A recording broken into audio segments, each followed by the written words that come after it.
Halloween from Detroit, Michigan was originally formed in 1981 as Bitch, featuring Brian Thomas on vocals, Rick Craig and Mark Scott on guitars, George Neal on bass, and Chuck Burns on drums. However, there was also a band with that same name gaining popularity in Los Angeles. So with Mark moving over to drums, the group would change their name to Halloween on Halloween night of 1983. Mark would leave the band soon after though, and be replaced by new drummer Bill White in December. While Halloween had made a couple of attempts to put together a full-length album, there were some issues getting one completed.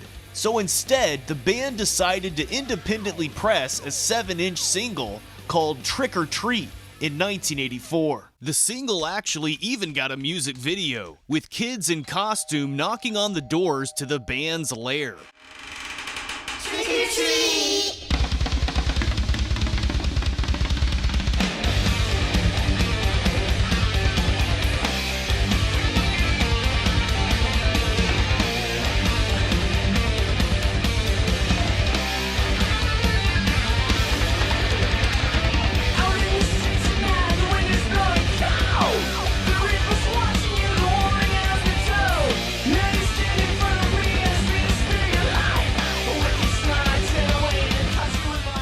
Even though it's a pretty simple heavy metal track overall, the speedy tempo, high energy, and dark atmosphere, including the band's spooky outfits, make Trick or Treat a lot of fun.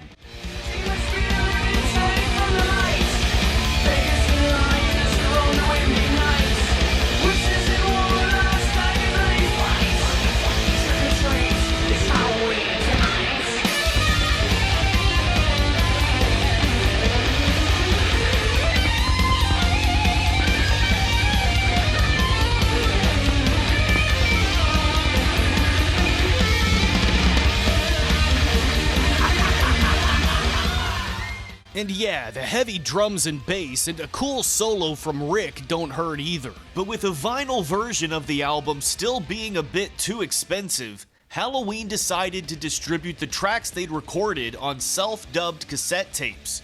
They'd eventually save up the funds to self-produce and release a proper vinyl version of Don't Meddle with Evil in 1985 on their own label, Motor City Metal Records, and limited to just 3,000 copies.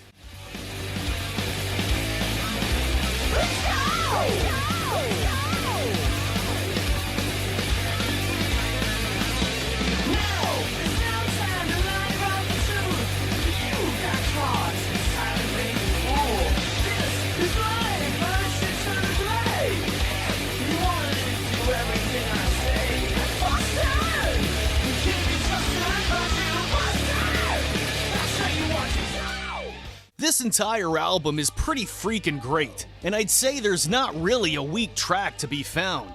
Even aside from the Halloween gimmick, Don't Meddle with Evil delivers US power metal flavored traditional metal tracks with a sort of dark atmosphere that's still upbeat and energetic.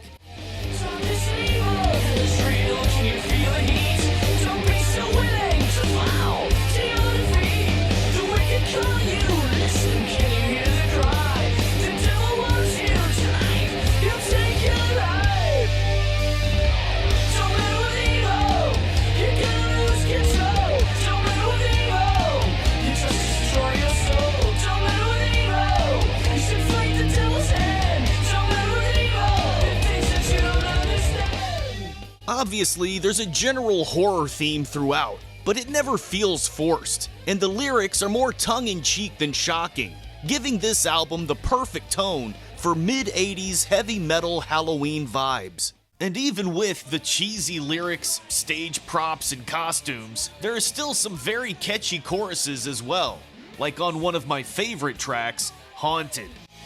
Once the spirit enters you, there's no way out, nothing you can do. Sins wander through my soul. Evil spirits want control, 'cause I'm haunted. Locked within these doors, I've been possessed. Taking my course, images trapped in my mind.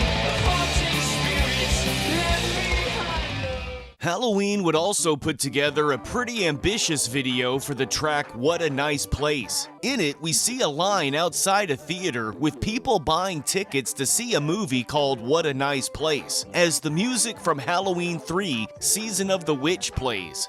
It's almost time, kids. The clock is ticking. Be in front of your TV sets for the Horror-thon. And remember the big giveaway at 9. Don't miss it. And don't forget to wear your masks. The clock is ticking. It's almost time. In the movie, we see a couple of newlyweds get into a car, presumably headed on their honeymoon.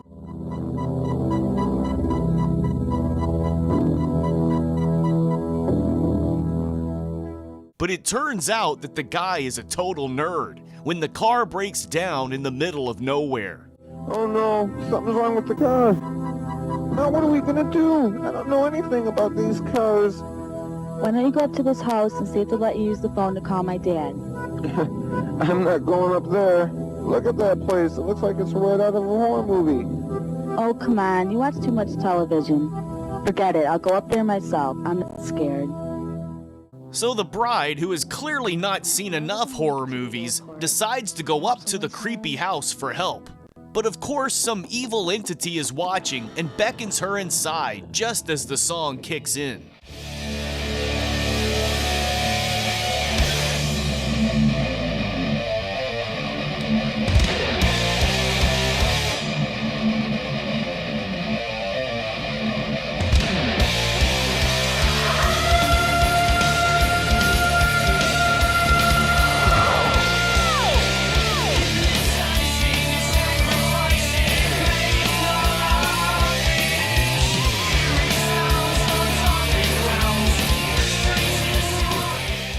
The band proceeds to rock out on stage as the bride wanders around the seemingly abandoned house, followed by the Grim Reaper and other creepy costumed characters.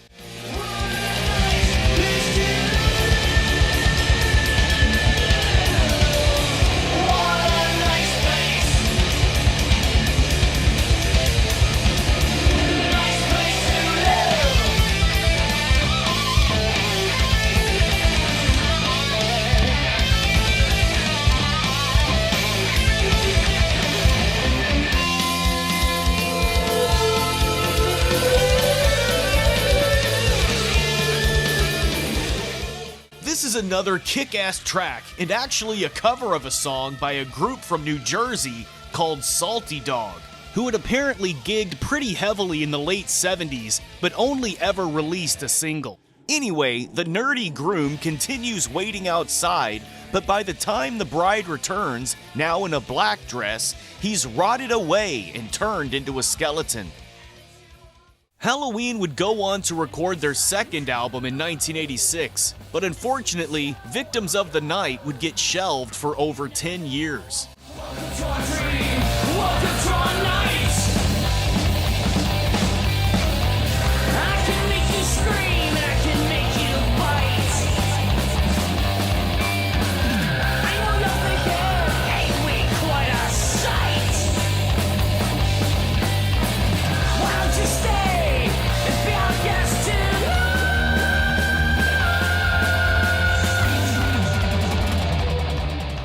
And it's a shame that this one got held back for so long, because it's another really solid heavy metal album.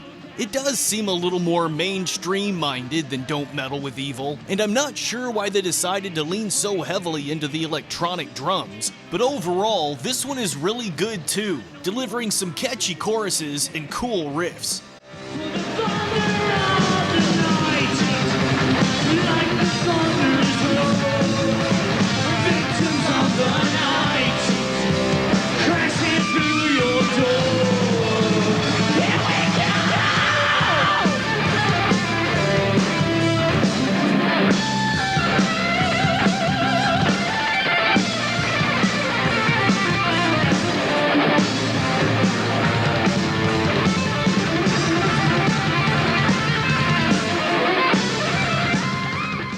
The heaviness, speed, and energy are all still there, along with more fantastic guitar work from Rick. And while Brian might not be the most dynamic singer of all time, he's perfect for Halloween, delivering fairly straightforward vocals, but with plenty of personality and some great screams.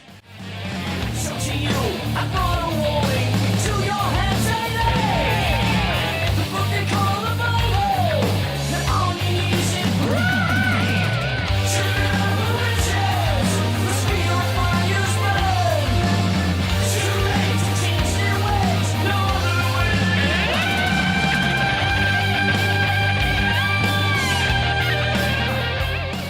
Again, I gotta give the edge to the debut album, but there are some really great songs on here, even including some slower stuff. Nightmares inside you, crying out in fear. Danger, find you. Nightmares are here.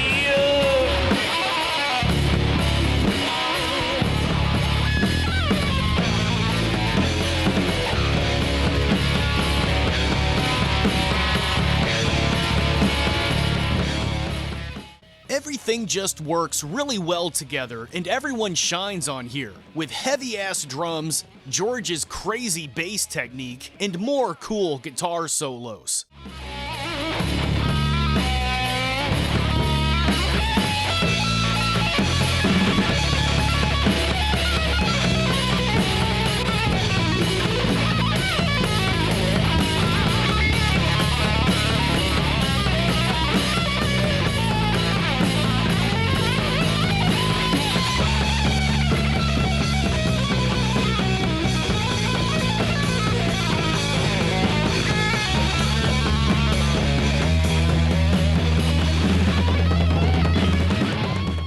In 1989, Rick Craig and Bill White would leave Halloween and be replaced by guitarist Billy Gray and drummer Tommy Stewart. This short-lived lineup would tour a bit with Florida metal band Crimson Glory and start work on a new album that would never come together. Instead, they'd put out a demo/EP called Vicious Demo in 1990.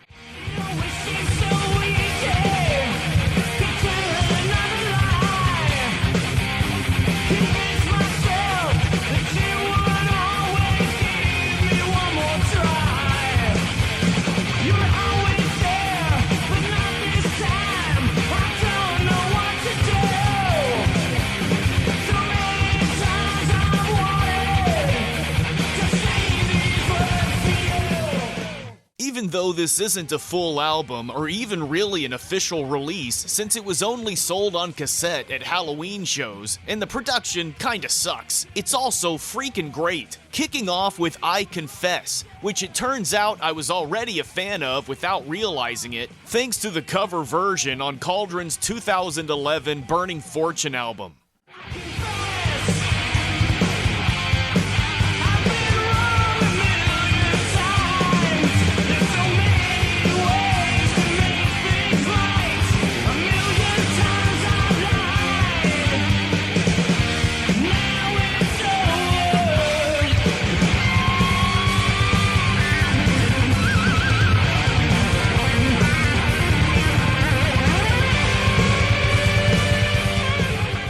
But the other 4 tracks on here don't disappoint either. In fact, in some ways, this demo feels like a step up from the debut album. The songwriting overall, I think, is a little bit better, and they've ditched the cheesier lyrics from Don't Meddle with Evil and seem to be going for a heavier, more serious sound. Why is it no one's afraid of light? But fear is wild in the dead of night. Winter reminds me, night reminds me. In my head there are thousands of reasons. Under black skies, they will terrify in the darkest of seasons.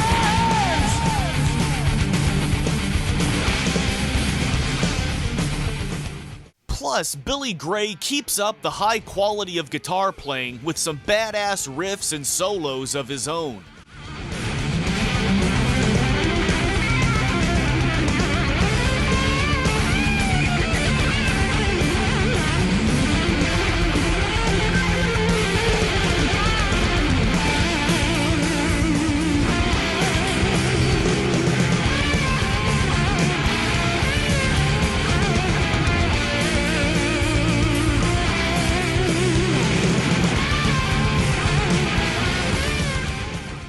After this, Halloween would have another member shakeup, with Brian and George being joined by guitarist Donnie Allen and drummer Billy Adams. This lineup would see the band finally release their second official album, No One Gets Out, in 1991.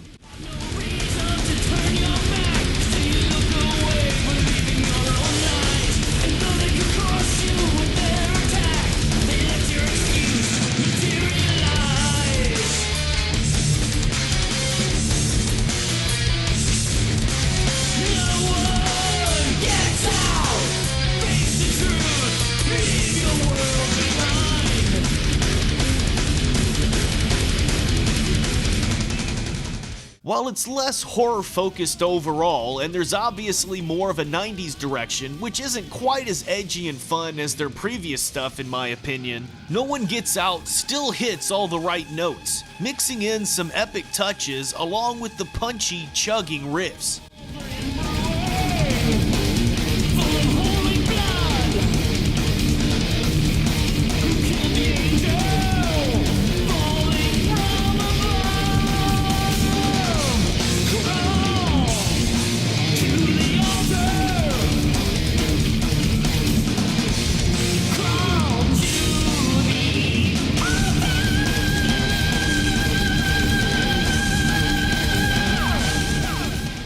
There's much more of a mix of tempos here too, including the speedier headbanging riffs you'd expect, as well as some cool mid-tempo tracks like Kings, which got another low-budget music video. So many times without glory,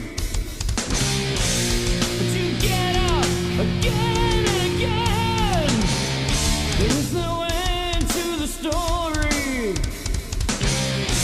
If you're willing to fight for your dreams, if you can stand on top of the world, if you can look at the view. The band has obviously done away with the makeup and costumes by this point, which is understandable, but the heavier, more mature direction on this album mostly works pretty well. Rulers of glory, who never say die. If we stand up together, if we hold our heads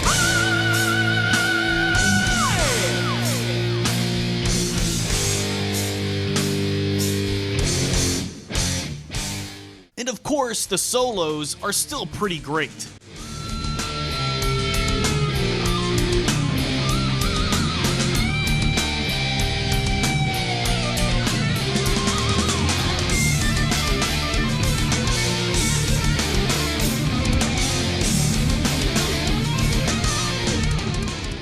There are also some very good slower cuts, particularly 7 Years, which was a reference to how long it had been since the last official Halloween release.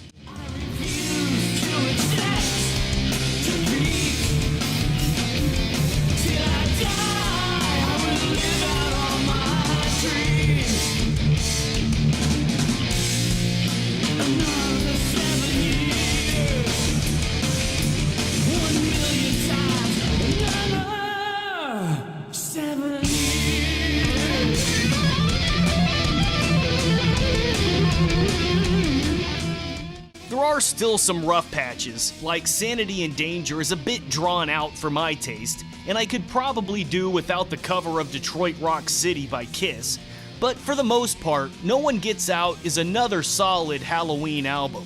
In 1992, Rick Craig and Bill White would briefly rejoin Halloween, and the original lineup would have their alleged final show on Halloween night in 1993. But they'd all return along with Donnie Allen in 1997. They'd release a compilation of previously recorded material to pay for the reunion, titled 1031 A Number of Things, and they'd also finally master and release Victims of the Night. But unfortunately, this reunion wouldn't last long either, and by 2003, Brian and Donnie were the only members left. They'd be joined by a guitarist named Tommy Vendetta, bassist John Garaccio, and drummer J-Dog. to release a collection of re-recorded Halloween tracks called Tricks, Treats, and Other Tales from the Crypt.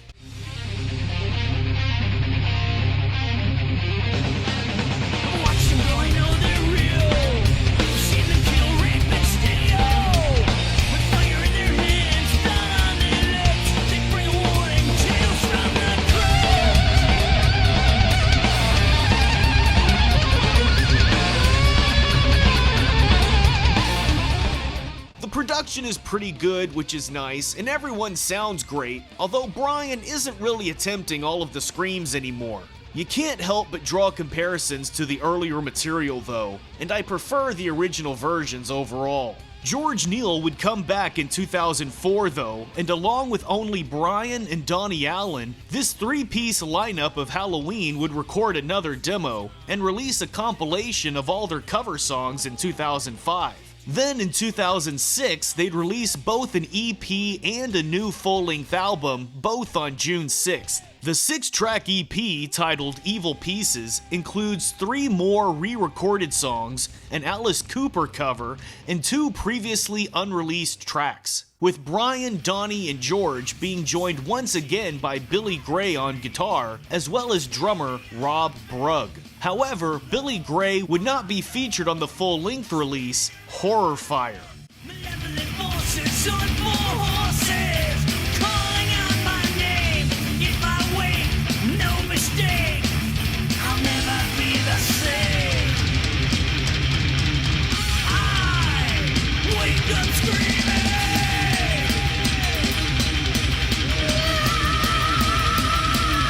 Have no feelings, am I dreaming? I wake up screaming.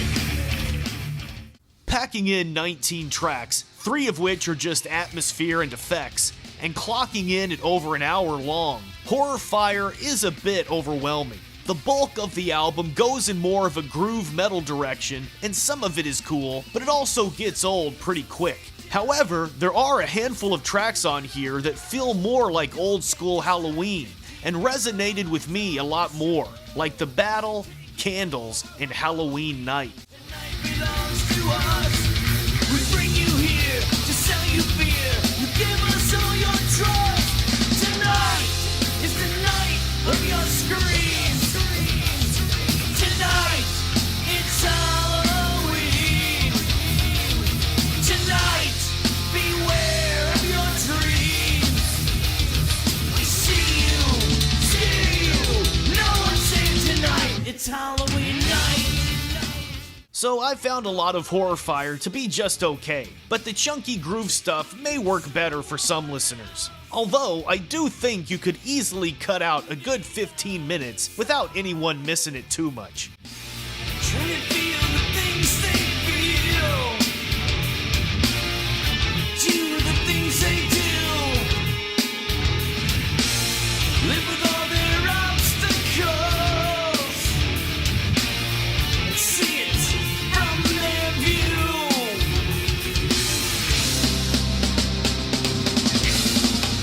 Some just exist.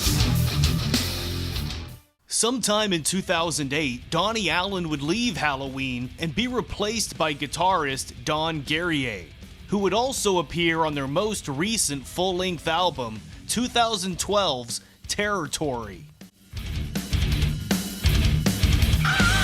We walk so silently into the night. We never see it coming. We are so blind. The stream of life is flowing like a flood. And suddenly we're traipsing through the blood.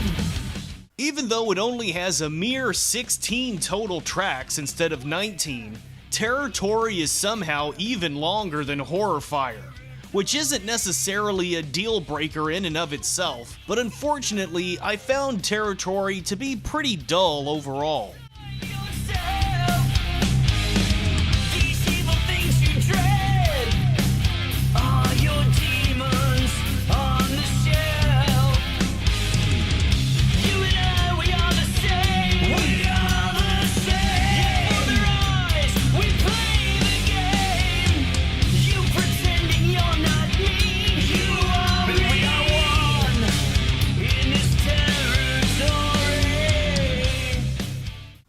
still some cool guitar playing here, the bass and drums sound heavy, and the vocals aren't bad, but the songwriting is bland and largely not very memorable, focusing more on chunky groove riffs and slower acoustic touches, with no real hint of the fun, horror-themed party vibes from their 80s and early 90s stuff. Not that there's anything wrong with going for a darker, somewhat more serious direction, and I absolutely get needing to change as musical tastes evolve, but Territory is fairly by the numbers and does little to capture the upbeat, melodic energy that Halloween is capable of. And through the darkness, and not a thing I do will ever change this. If there's a different view, it's one I can't see, I can't escape. The night's insanity, I lie awake. While they are still active, there have been no new releases from Halloween since Territory. They've gone back and forth with having 2 guitarists or only one, including guys like TJ Richardson and Blake Banner. But currently it seems that it's George, Brian, and Rob Brugg, with guitarist Ben Harmson, who's been with Halloween since 2017. Halloween is kind of a complicated story, but they're well worth checking out, especially around this time of year. So get your homework in, including Don't Meddle with Evil from 1985, Victims of the Night recorded in 1986, The Vicious Demo from 1990, and No One Gets Out from 1991. So let me know what you guys think of Halloween. For me, their early stuff hits a perfect tone of fun, speedy heavy metal and low-budget 80s horror. Even though their later stuff is a bit less compelling in my opinion, Halloween will always be a Detroit metal institution. They're celebrating the 40th anniversary of Don't Meddle with Evil this year, so be sure to go give it a listen. As always, thanks for watching, and see you next time.